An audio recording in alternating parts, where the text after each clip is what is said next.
Welcome to another program in our series, Freethinking Forum. And I know you are concerned with clean water. Have you heard about Clean Water Action? Since 1972, it's worked at all levels of government to ensure passage of major environmental statutes, the laws that we need. And then they're continuing to work on strengthening critical environmental legislation.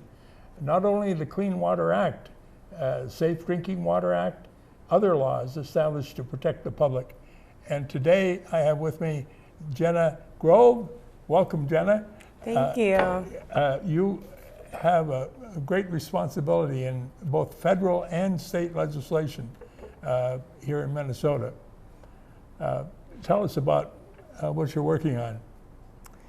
Well, this session we had kind of a tough go at it, and we were able to get the legislature to act favorably on 2 of our policies. Good for you. Yeah, so we can pat ourselves on the back for that one. Yeah. The first one is the Firefighter and Children's Health Protection Act, and the second is a buffer initiative.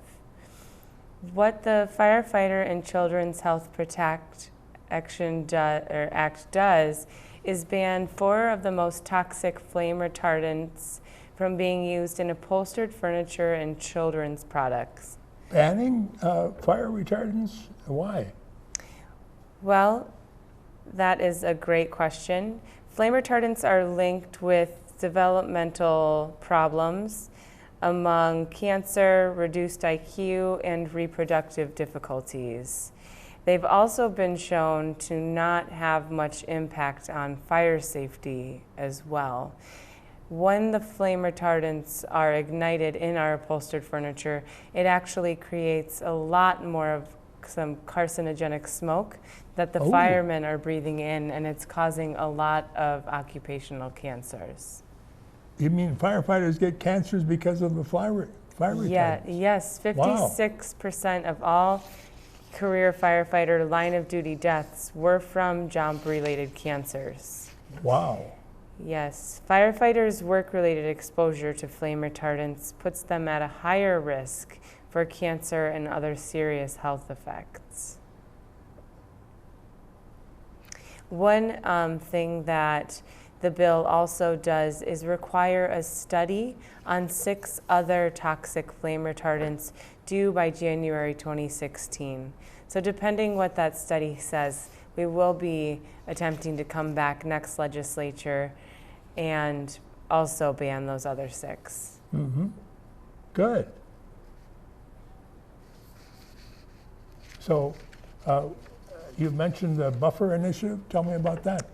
Yes, the buffer initiative was actually one of the governor's priorities, and the law would establish new perennial vegetation buffers of up to 50 feet along rivers, streams, and ditches that will help filter out phosphorus, nitrogen, and sediment. I've heard that's quite a major problem in polluting the clean water. Absolutely. There is a lot of runoff from fields, and buffers are a proven best practice when it comes to conservation and providing significant improvements to water quality by retaining the pollutants that do run off from fields, by stabilizing eroding banks, and removing chemical pollution from upland surface runoff. Good. So, what's next? Well, unfortunately, we were not able to accomplish all of our priorities this session. Well, you accomplished something. We did. But there's more yet to do. But there was more to do, and we were not able to pass the Toxic Free Kids Act, the synthetic microbead ban, and for advancement on clean energy and jobs policies. The Toxic Free Kids Act of 2015 would have required manufacturers to disclose the use of priority chemicals in children's products so that consumers can make informed decisions when they're purchasing products for their children, grandchildren, nieces, nephews, or just anyone they know. The Minnesota Department of Health designated 9 priority chemicals. What are they? Well, they are bisphenol A, which is commonly known as BPA, cadmium. Oh yeah, I've heard of that. That's quite toxic. Yes, actually, it's a hormone-disrupting chemical found in polycarbonate plastic used in a lot of food packaging. The other chemicals on the list are cadmium and lead. They're toxic heavy metals which are regulated federally, but they're still used in cheap jewelry and are linked to adverse effects on learning and brain development. Formaldehyde is commonly found in children's personal care products and is linked to cancer and respiratory problems. Formaldehyde, I've heard of, that's used in preparing corpses, isn't it? Yeah, it's very interesting that they would put something they use to embalm dead bodies in children's products, especially since it's known to cause cancer. Yes. So were there some others? Yes, there are 3 different phthalates, and they are hormone disruptors and linked to respiratory problems and reproductive problems. The 2 brominated flame retardants that we mentioned earlier are linked to adverse effects on learning and development, but thankfully to our flame retardant bill, both of those are now banned from children's products. Good. The unfortunate piece, as I might have mentioned before, is that manufacturers are not required to tell the public if they're using one of these priority chemicals in their products. Why not? I should think they would be required to tell people. You would think so, but unfortunately there are a lot of people that do not want us to know, including the Personal Care Products Council. They lobbied pretty heavily against us up at the legislature this session for this bill. So, what was another one that you want to get through next year?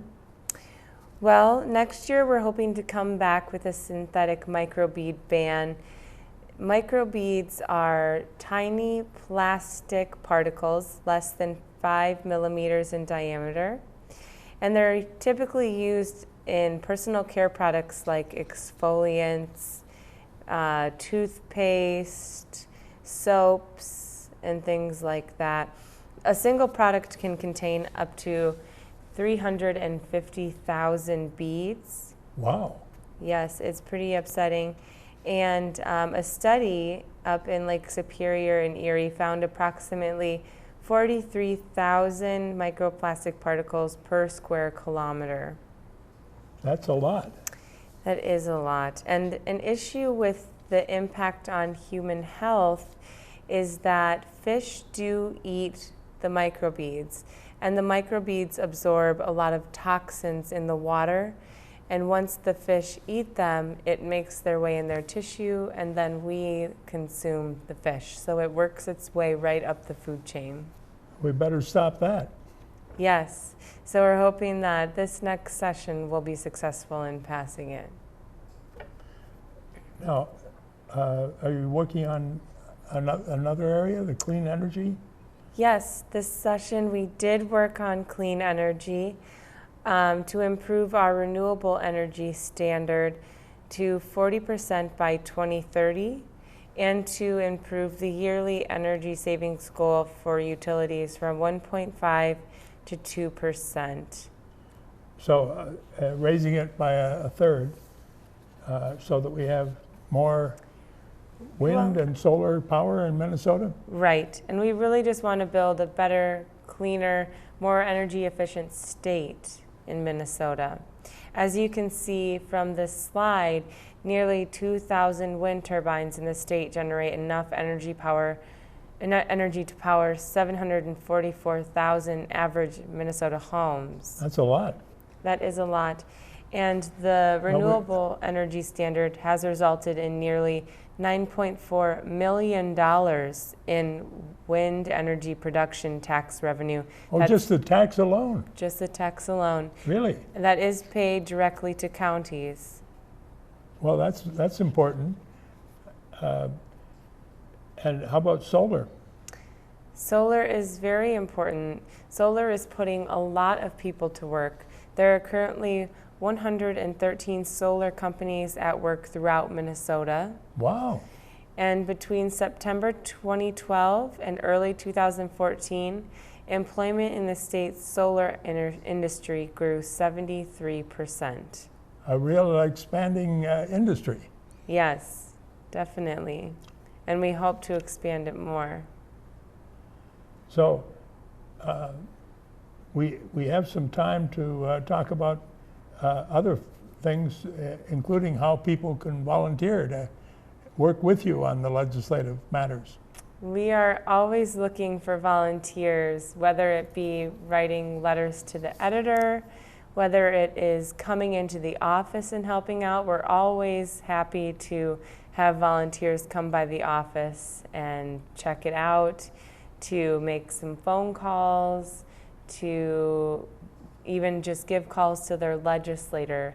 It's so important to be engaged with your legislator because they really do listen to their constituents. Yes, I've found that myself in trying to be active in a sense, lobbying. Yes. Helping the legislators know what we really want. Yes, and otherwise they're likely just to be influenced by paid lobbyists that. Yes, and industry folk who do pay their lobbyists.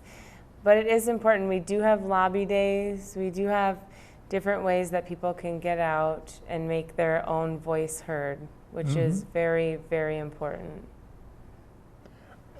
Did you want to elaborate on anything, Jenna, that we've already talked about? I would say if I were to elaborate on anything, it's just the importance of being cognizant of what you're putting out into the environment, what you're doing for the environment, and ways that you can be better. None of us are saints. No one's going to be perfect at keeping the environment pristine. But there are things that we can all do, small or large, to make sure that we're contributing to a better society. That's important. And do you care to tell us a little bit about the federal level? Are there things at the federal level that we should be concerned with too? Sure, of course. I spoke briefly of the Toxic Free Kids Act. And there is a bill. Oh, that's federal legislation. No, so that is actually state, but there is a bill federally right now called the Toxic Substances Reform Act. There are 84,000 chemicals that are unregulated, untested. We have no idea what they do. And this bill will hopefully encourage the EPA to take more action on figuring out what these chemicals are, what their impacts on human health are. But there is a clause in the bill that would preempt state work. So that is one issue that we have with the bill. I don't think Minnesota wants the federal government to preempt our work on protecting the environment. Especially with all of the hard work we've done on chemical policy thus far. Yeah. I have a sense that Minnesota is in the forefront of the states. Yes, that's correct. Are there other states that have, that you know of, that have been copying the work that we're doing here? Yes, actually, I do have to point out one of my friends, Steve Wilson, he works with Story of Stuff. They just recently helped to pass the California microbead ban, which was a very similar bill to ours, and had a clause so that way there's no funny business with fake biodegradable plastic. So Good. That is a great victory for all of us. Yeah. And are there other facets of clean water action that you'd like to tell us about? One last thing, we're always looking for community engagement, like with volunteering, but we are also having an annual fall fundraiser coming up on October 1st at the Open Book in Minneapolis. Everyone's welcome. Tickets are $25. There will be free food and drinks and music, and we will be presenting awards to our legislators of the year. Do you know, what can you tell us about those awards and the legislators?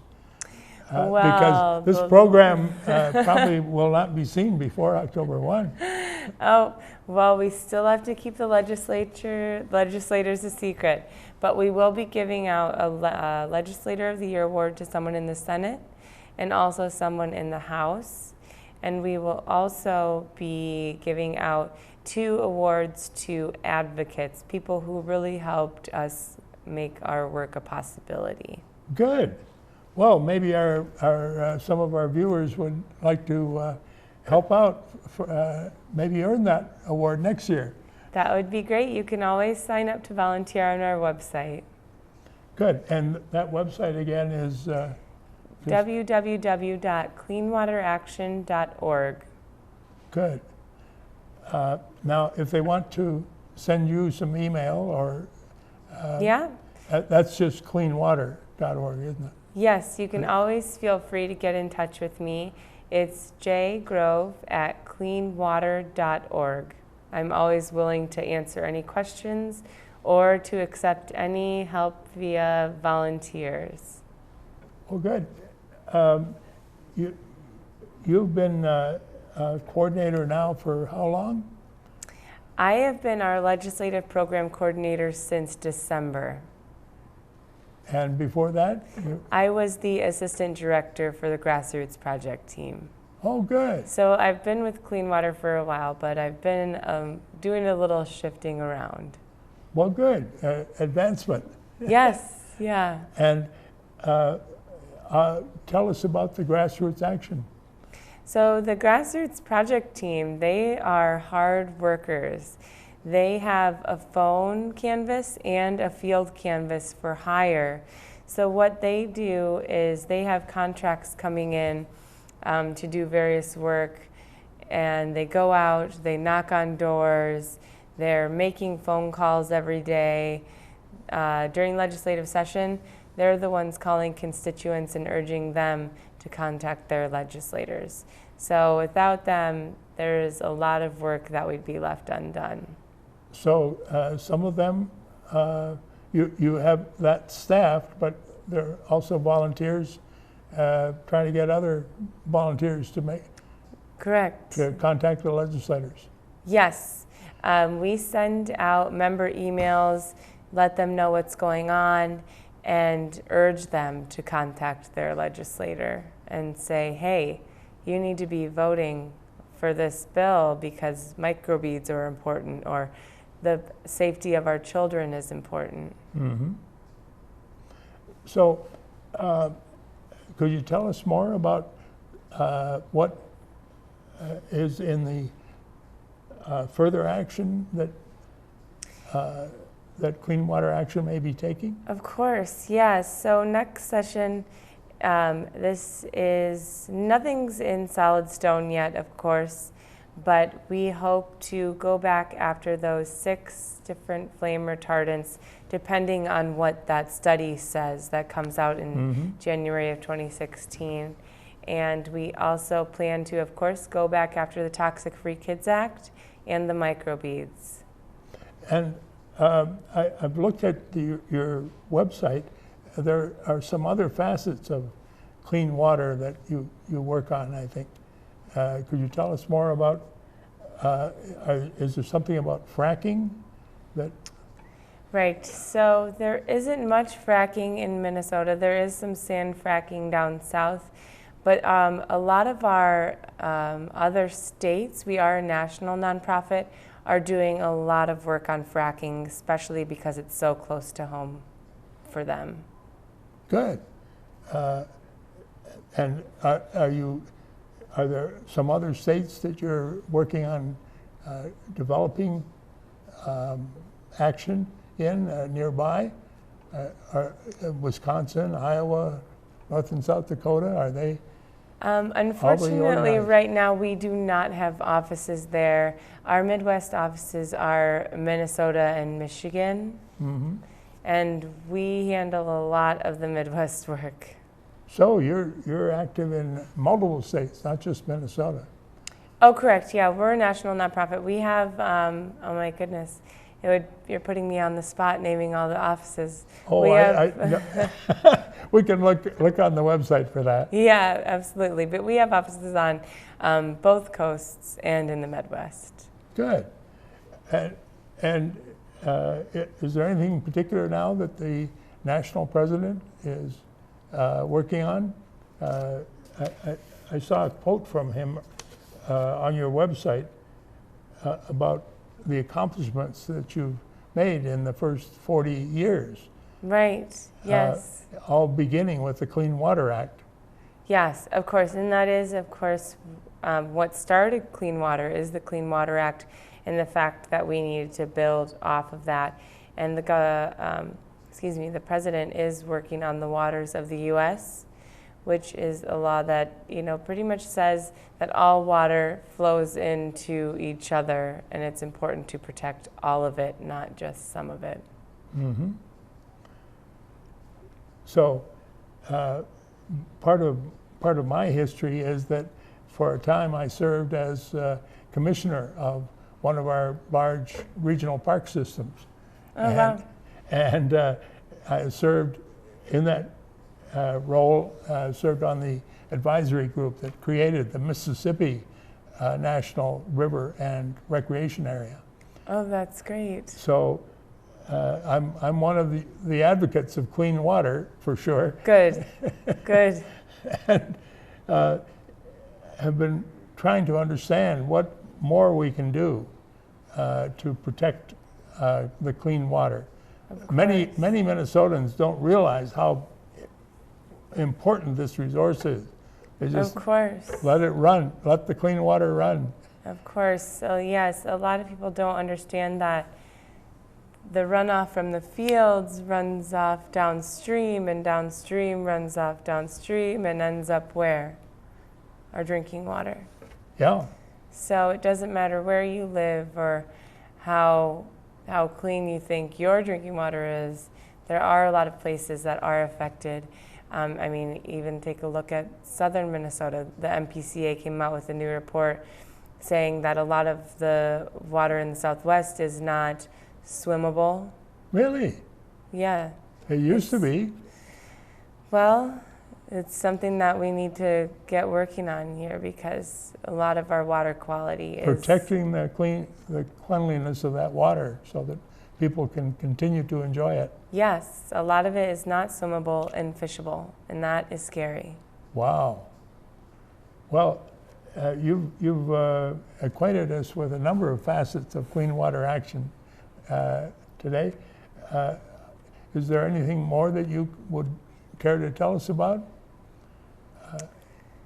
Not unless you have any more questions. I think we've managed to cover quite a bit Okay. in such a small amount of time. Well, thank you. Thank you, Jenna. Yeah, thank you so Appreciate- much for having me. We'll look forward to having you back again sometime as you work on these very important issues. Maybe after we accomplish all the rest of this. Oh, we may not wait that long. Then we can have a party. Okay. Thank you for tuning in. Been really great to learn more about what Clean Water Action is doing.